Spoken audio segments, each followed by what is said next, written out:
Morning. And we get to get the woman's perspective now. Men, this morning we were talking. We are the Amish Matchmakers, and we help Amish singles to find a godly spouse, create an epic marriage, and develop their legacy rooted in faith and freedom. That's what we do. So today we want to help you find love, keep love, and make it epic. And this is where it starts with understanding from a man's perspective, a woman's perspective. And so this morning we were talking about humility versus fear. So I'm curious on what your definition of the two things would be from a woman's perspective. What do you see as fear? What do you see as humility? How would you define the differences in the two? Interesting that you use the word fear. So I think something, especially coming from religious perspectives, right? You know, the the idea of humility looks lowly, right? Um, there is part of the definition that is like, having a modest or respectful view of oneself, which is, you know, keeping yourself lower than others, if you will, right? Um, so when you talk about fear, I think that um, there's something that is missed in the definition of humility that we need to talk about, and so it also is recognizing and acknowledging your limitations, your weaknesses, and your accomplishments without arrogance or self-importance. It's more about encouraging openness to learn from others. So, you know, the humility of being open to learn from others and to acknowledge, weaknesses, or learning to willing to grow, looks very different than the humility of the church. You know what I mean? Um, so it encourages empathy towards others' perspectives and the willingness to admit mistakes, to seek improvement. And it's characterized by a balanced sense of self worth and an ability to value and uplift others. It doesn't mean remove our value, Yeah. right? It doesn't mean to, you know, put ourselves below others and lift everybody up. Like, it just means that we are willing to and are able to, be balanced in our view of both ourself and others. Not to, and I think, when you talk about fear often, looks like ego. When people feel like their value is being challenged, then it flips the script, and that's when we don't look or feel humble, because we're fighting for our value in some sense. You know what I mean? Um, does that answer your question? That's good. So why don't we address, because I talked about this a little bit, I'd love for you to talk about it as a woman and your understanding too of like Jesus. Because, that's, hey, well, Jesus was humble and Jesus turned the other cheek. He let people just beat the hell out of him. And when he could have called 10,000 angels and, oh, he told the people, turn the other cheek. And he told people, hey, give them your cloak too. If you give them if they ask for your robe, give them your cloak too, or whatever it was. And oh, hey, also if they tell you to carry something a mile, go 2 miles with them. You just go the extra mile, like all these phrases and sayings. But because that's humility, right? That's humility. You become a doormat. Women are supposed to just be barefoot and pregnant and having children and taking care of the children. Like, you know what I mean? Because that's what humility is. No, that's what religion has taken the translations and made it. Um, Which is in a form shrinking back. yeah, But shrinking back is fear. To right, make yourself lesser right. That's what But supposedly those humility is. you can't use those verses. Why not? I mean, I had my version this morning, but I want to hear yours because we've You not scripted this or anything. I want to hear how you would describe it or what because that those looks like. verses, the church uses those verses as, a way to control. Okay. The church has translated those verses and from the pulpit, caused people to, like you said, shrink back in order to be controlled by religious leaders. The truth is, those verses that you said, turn the other cheek. Well, like, those things are actual strategies. They're strategies for actually empowerment. So good. So they're strategies to empower us, um, to operate from a place of strategy and to not shrink back, but set ourselves up to where, those who come against us, mm, they may have, a natural consequence. Okay. So if we look at, say, turn the other cheek, we have to look at the time, we have to look at the context, uh who was being who was ruling at the time. Like, that has to do with, what hand they use, if they turn the other cheek, if they're being slapped and then they have to backhand. So it's basically putting the consequence on the oppressor, not the person being oppressed, right? Like, so the Jews and the Romans, right? Like, the take off your tunic, if somebody takes your tunic or Your your coat. coat, give them your tunic Yeah. too. Well, Yeah. that's also a strategy because you were very much looked down upon if you caused somebody to be naked. So if somebody takes your cloak, out of abuse, right, and you give them their tunic too, then they look like they're extreme, and then the consequence would fall on them. Same thing with the extra mile. The laws of the time and the land was forbidding you to make somebody go beyond a mile.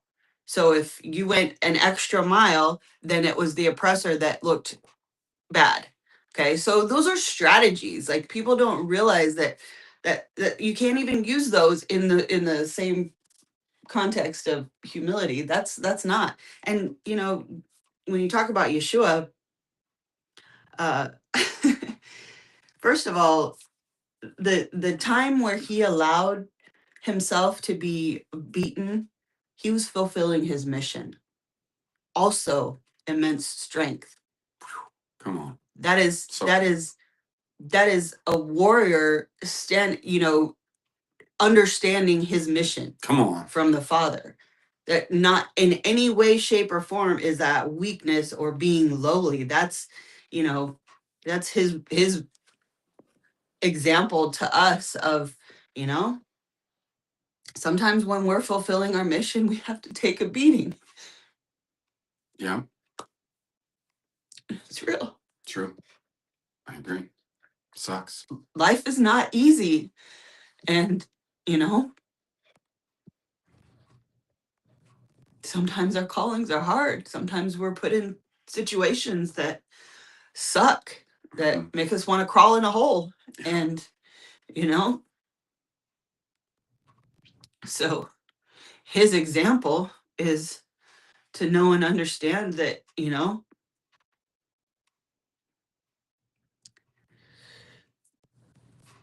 we have what it takes, even if we're, sacrificed in the process, right? Yeah, it's recently you and I watched Braveheart again. I love it. It's literally one of my favorite movies of all time. And I think the reason why is it reminds me of the battle, reminds me of what true humility is, to lead from the front and not from the ivory tower, not from the castle on the hill barking orders and go in my name, go and kill others and battle and take the land.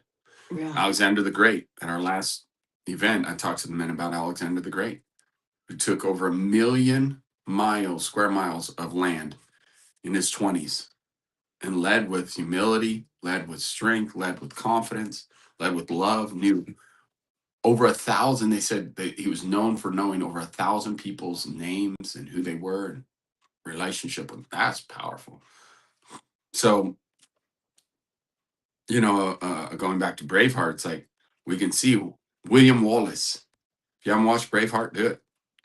I know it's a lot of blood and gore and like killing and battle. It's pretty realistic. It's rough. Not saying to watch it with your kids, but men, definitely watch it. But maybe it is good for your kids too, because it's real. Like we don't have these battles anymore physically like that, but they're just as rough mentally, relationally, emotionally. Same kind of battles. Still got wounds, still got hurts. They're real.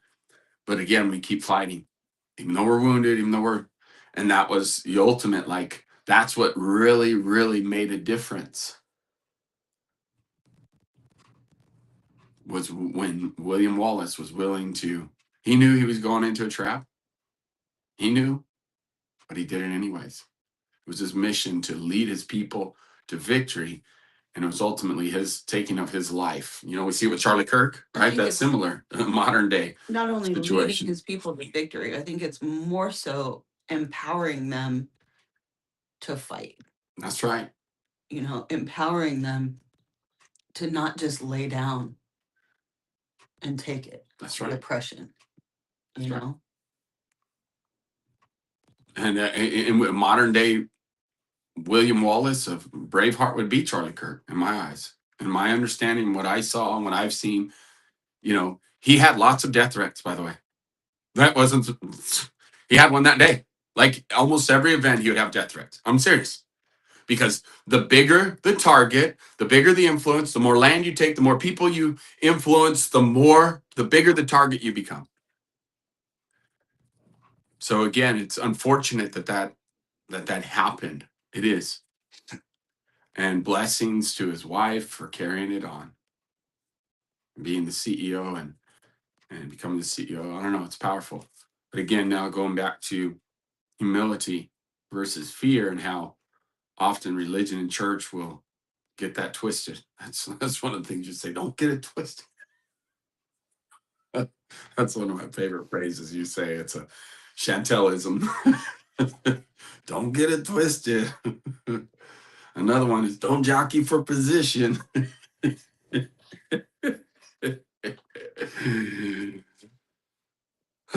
So humility. If how would you describe then humility and how it affects women?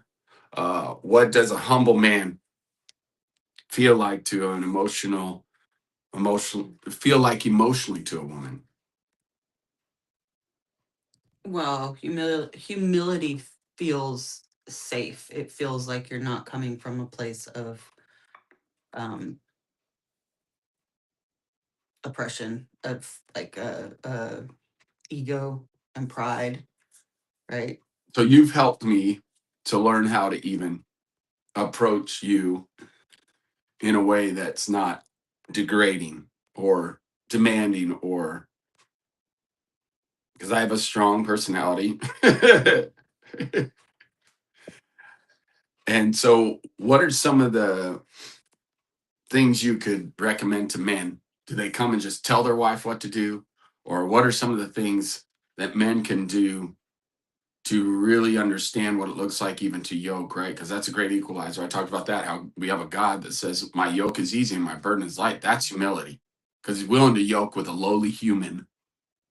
And he's willing to become a human, as we know and believe that Yeshua Why was is a the human human form. low? Well, I'm saying First of all. to the level of its authority, it's his power, and he's God, creator. He's the ultimate. He's Alpha and Omega, the beginning and the end. But And that's what I'm saying is, I'm saying that the understanding of what a human is told that they are lowly. I'm just saying what's perceived by mankind says that when they compare themselves to God. That's what religion But does, is we're make you feel that. created in His image. 100% agree with you. So I'm just saying that's the perception and that's the message. I'm not saying I agree with it. Sometimes we have to talk about what others are talking about and what they've heard and what they feel. I'm with you 100%. I agree. That's why I'm asking you in a practical way, a man that thinks, because we deal with a male dominant community. I come from a male dominant heritage as well. The Hispanic community is male dominant. The Amish community is male dominant in a lot of ways. And then it's interesting, in certain ways they're not. Because again, they can't defend their family and their wives, right? They're told non-aggressive, non-aggression, non-defensive. You just lay down because that's what humility is. Again, do you see what I'm saying? But when, in a practical sense, in marriage, a man comes to a woman, is he supposed to tell her what to do?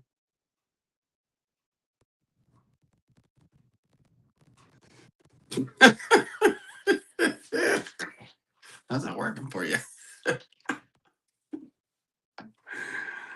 But yeah, there's so many women out there that believe that that's the right thing too, that they're just supposed to obey their husband, even that.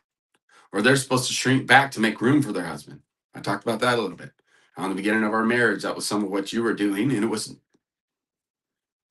beneficial, but I also was saying the greatest thing that was beneficial to me was when you kicked my ass in jogging and health and fitness, and I felt weak. And I had to go like, am I gonna step up? And plus you motivated me with your body. It was very good looking to chase you from behind, but it's always good to, utilize. challenge. Yeah. Sorry, I just dumped a lot on you. Sorry, I do that. She's like, one at a time, Carlos. Well, I Just let you talk. I don't think it's black and white. Okay. I don't think, I think it's kind of like, I'm gonna go back to the team because, for me, when I hear you ask me like, well, does a man just tell a woman what to do? Like, I would say that there's times, again, if we think of team sports and you have a position, I have a position, there ought to be times where, you know, somebody who's in that role should tell their teammate what to do, Because they right? can see. Because they can see it, and that That's- it's for the goal, Wow. right? Wow. So, I think it's both, and I think it's, and that's the yoke, right? Like, I think, we have, There's gonna be times you tell me what to do. exactly, especially when it's something that is in my lane, it is in my understanding, my gifts, my skills, you know what I mean? Yep. And I'm giving you direction Yep. for the ultimate goal is to win, right? Right. Yes. 100%. So, yesterday we were talking about, self-defense and, Right. Those kind of things. That was a time where you told me what to do and I needed to listen. I'm just saying that's an example. True. Right? True. There's That's the situation I was. right. So, and then there's Already time with the moment. kids or something where I tell you 100%. what to do, That's and right. you have to, suck it up Mhm. and follow direction And be and willing, be humble release my ego and not think I've got and it be figured out. humble. True. Yep. Okay, That's that's where humility comes in, is when we know and we understand and we trust our spouse. Don't jockey for position. Yeah, I mean, that's, that ultimately that's the yoke in marriage, is we have to understand and know our value and what each of us brings to the table and when it's appropriate. You know what I mean? Yeah. Yeah. Totally. So, I'll go back to years ago when, we had a conversation where you were talking about, you were in a state of ego and pride, telling me that, you had all this experience with kids because you had raised 4 kids, and so you need to be that way, and I was like, hold up, hold up. Like, that was a conversation that we had to have where you had to kind of take a step back and realize, okay, well, Yeah. you're right. You've raised a lot more kids than I have. A But few in that hundred more. moment when you're trying to, impose your stuff on me, Yeah, that was not humility. that's right. That was ego. That was Agreed. pride. And that ego and pride was actually insecurity. It was. Right? 100%. So when we are demonstrating ego and pride, it's because we're puffing ourselves up, trying to convince ourselves that we're confident. Yeah. This bullshit. Yeah. So we had a little bit of a reality check. Yep. And then you were able to flip it to humility. And then we can see where, okay, well, this is my strength coming to the table. That's right. Right? So that's your experience, your skills, your right. strategy. So in a team. Yeah. In a team, So we have strengths and weaknesses, and they're not going to look the same. So we have to navigate accordingly. We have to navigate life. Life is the game. We have to navigate the game according to our strengths and weaknesses, and have each other's back. That's right. I agree. 100%. So good, baby. Thank you. This is so good. This is epic. Seriously. Love it. So then when a man comes to a woman or a woman comes to a man, either direction, what does humility look like? Willing to learn from the other. And would you say, how do you prove that? Do you come to them speaking at them? No. What do you do? Asking questions. Yeah, exactly. This is good stuff. That's important.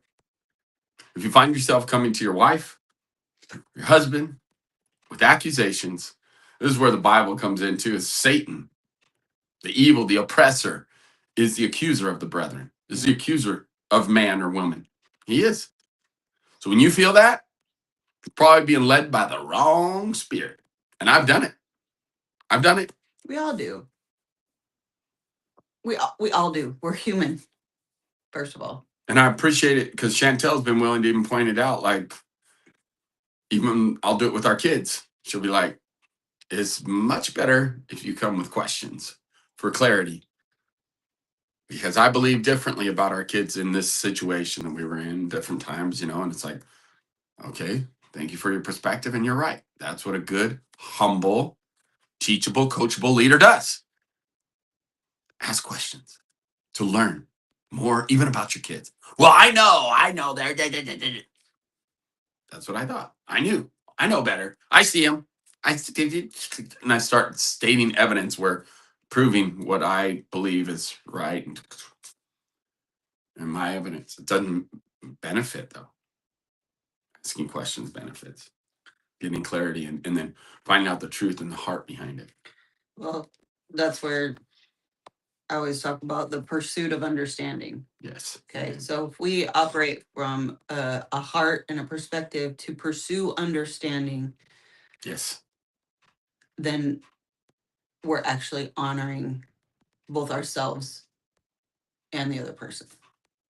it's good. Right. And understanding does not mean agreement. Come on. But it allows us to see through a different lens. It allows us to comprehend and, operate from a place of empathy and compassion versus critical and judgment. Yeah. Because we're human. We all have, baggage, whether it's family baggage, religious baggage, that causes us to see through the lens of critical and judgment. So if we are conscious about our communication and the pursuit of understanding, then it changes how we see things. I love your perspective, even on how you see Yeshua and what he did there. That it wasn't shrinking back, it wasn't fear, that it was actually confidence and strength and strategy. I called it rebellion. Of course he was. That's That's awesome. It just shows differences in personality, differences in perspective. It's a man's versus a woman's. Perfect. It's beautiful. If you go listen to my video, and we'll post this one too, because people need to hear the different contrasts. It's beautiful. That's why we don't rehearse. We don't talk too much about it. I just kind of give her the topic and then we go into it. So, but let's talk about this. The definition of humility as far as getting low, and that's not shrinking back, but it's even like a physical understanding. Jesus washing the feet of the disciples, Jesus bending down and getting low physically to children. Like, what does that do for a woman when she sees a man even physically do those things? Tell me about that and kind of describe that, what it does for a woman. Is there anything? I don't know. It kind of bothers me that you keep saying this low, because I don't see any of that. Well, It's low. it's a potential trigger word. I'm talking about the physical aspect of it Okay. now. You've got a 3 foot tall or, you know, toddler. That's physically lower. A man has to lower himself, get on his knee. You know, what does that do though? And how often do you see that? Like, not very often that men will do that, right? Right. I think of even like dogs, how they'll get on the ground with a dog and kneel down and pat and love on a dog. Like, I literally just did that. It was on my RF 30 we were doing, and that verse came up of what a righteousness, how God defines righteousness, and that He gives ear to and hears and sees the righteous man or woman. And then you go, one of the ways He defines a righteous man, a righteous woman, a righteous human is by the way they treat their animals. So again, that's even a better perspective, because not even a human now. That's getting low to get on the ground or lay in the field as we've done with our cows, and to tackle and hold and love on our sheep to protect them from their own horn, like all these different examples, right? Of things we've done to take care of our animals, our dogs, getting low to pet them. They feel so much more love when we're on the floor with them than when we're standing over them, right? So I don't know. I get what you're saying. That trigger word low, because niddle is the Amish word, right? Niddle, is it niddle? Am I saying it right? I think so. Niddle. You got someone help me out? Is that what it's called? If you know it, tell me, because I do think that is a thing, right? um, a word for the Amish. Maybe you could put it in the chat so we could see it. But niddle is like a lower level. And again, I'm not endorsing that at all. I'm not saying that that's what Oh, you yeah. say, but I do want to understand this physical thing with men and what they do with animals, what they do with children, and how that affects a woman. Well, for me, it feels like honor, right? Hmm. So again, going back to like, I don't necessarily subscribe to the lowly Sure. mentality, but for me, it looks like honor. And with animals, it's honoring God's creation and stewardship, even, right? When we get down to the eye level of a child, we're honoring them where they're at. Yes. you know So good. And that's Washing a the beautiful feet. picture, a beautiful way to say it. Washing feet is the same. It's honor, it's love. It's an act of showing love and honor, you know And I think, full disclosure, God, I truly believe with all my heart, God doesn't see it that way either, that He's lowering Himself to man. yeah. Man says that. Man's perspective of God and their low. But that's Why energy. does man say that? Why man says that? Because religious leaders have used it to control. Yes, I agree. It's not even God, and it's not even biblical. It's the religious leaders who have in order to grow their influence or flock or money, their business, because it's business, all of Yeah. this shit, Yeah, right? it is So, true. my opinion, take it for what you want, but is to control. Yeah. It Yeah. it's and yeah. If I can make you low, I can look better. Yeah, I mean, If you're lower than me, then I must be higher. I must be more important. Which I don't even, I don't even see that example, that uh, Yeshua wasn't that kind of an Nope. example, Nope. right? You know, he was loving people well, loving children well, again, honoring them in every step he made. That's right. He wanted to be seen as Father, not God. Well, Father you is, sure? well, I'm talking about God even. Like, Okay, what I was talking specifically about Yeshua walking this earth, yeah, interacting with human beings, true. how he loved, how he honored, how he taught. It wasn't from a place of high and mighty, you know, haughty Yep. pride, Agree. ego. You know, it was a great example of honor. Yes. Amen. I want to honor your time and our time. So we can bring it to a close. I love you. Thank you. Thank you for. Appreciate that. That's an action. I promised I'd do. Get better at. I'm grateful for that. Yes. So we've got plenty of time, but if you have questions, please put them in the chat. If you have comments, please put them in the chat. Like, we want to know if these topics, you want to hear more about this, if this is landing, if it's beneficial, we'll keep bringing it. Will you subscribe and like and hit the notification bell, or let Facebook know that you do want to see more of these, because it matters. More people will see it. More people will benefit from it. We're not going to hold anything back, keep any secrets. We're going to keep blessing you, loving you well, and giving you everything we got. But there's going to be more of this. So thanks, babe, for your time. Thanks for joining me and going through this with me. More to come. Love you. Bless you. Have a great day.